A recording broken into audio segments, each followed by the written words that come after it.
Yun, what's up guys? Time check natin ay 7:07 in the evening po. Galing tayo ng solo ride kanina. So yun, hindi natin maiiwasan talaga po kung nagbibisikleta tayo. Mangyayari sa atin to.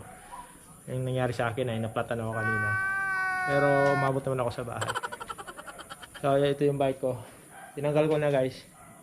Andun yung gulong. Ito ay isang ano lang guys, tip na marami na to sa YouTube pero try din nating gawin kung okay ba siya or gagana ba siya.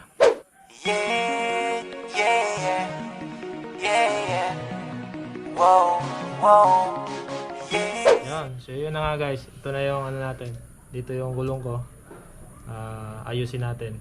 Tingnan natin kung gagana ba yung nakikita natin sa YouTube na ang ginagawa nila ay yung glue, tapos ito may gamit tayo, may glue, actually rugby.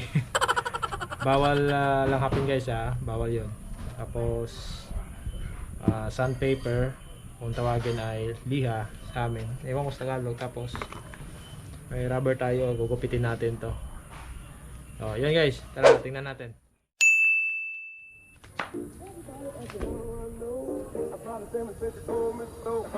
Everybody ask me how I know. I smiled at them and said she told me so. Everybody ask me how I know. I smiled at them and said she told me so.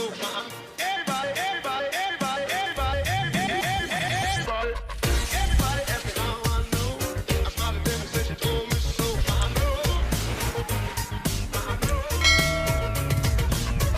Everybody ask me how I know. I smiled at them and said she told me so.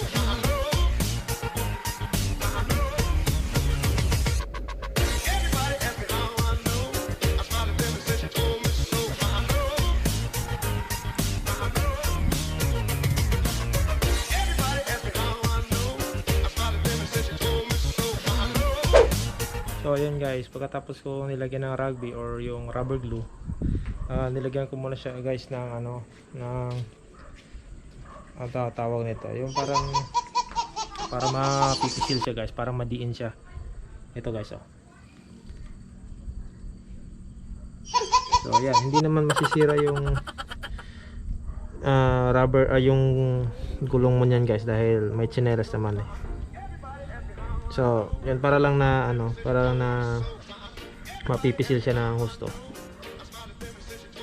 So, yun guys, pagkatapos na nilagyan ko siya ng timer na 5 minutes.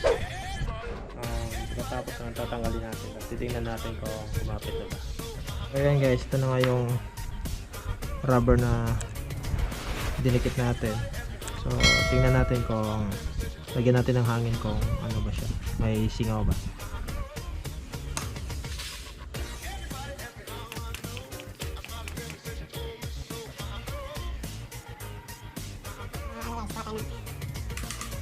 Sinubukan ko na pong lagyan ng hangin po. Tapos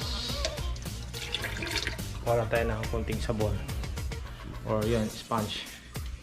Tingnan natin yung interior natin kung may bula. Kung bumubula guys, ibig sabihin may singaw siya.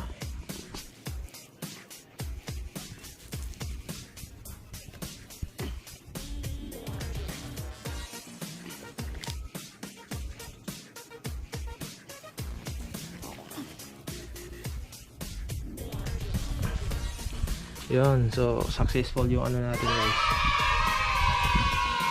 So yun guys, ito na yan, kabit natin.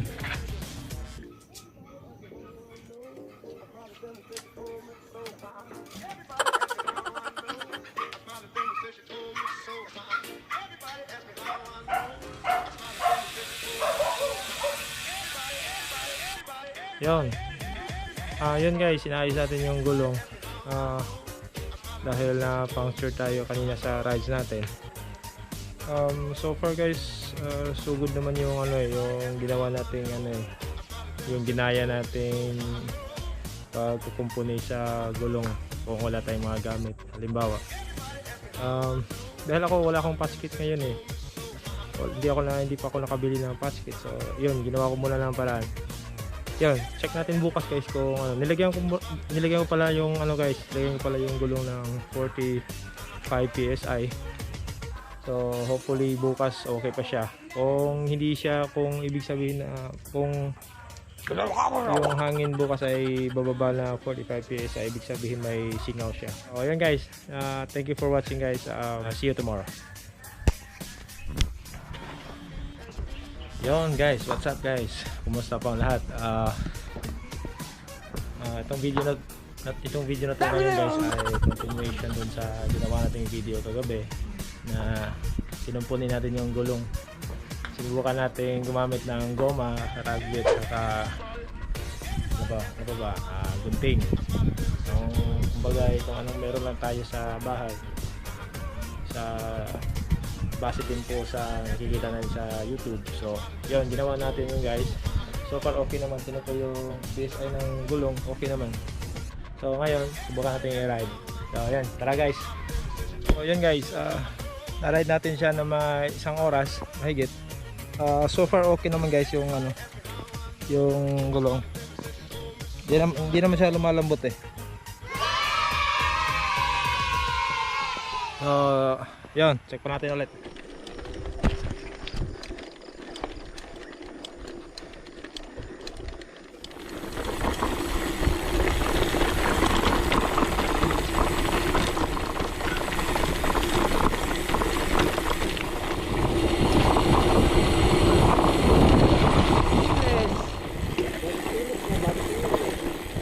Guys, day 2 sa ating pag-test na ating gulong.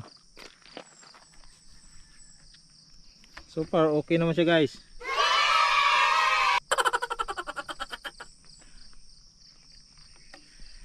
Okay siya guys, okay.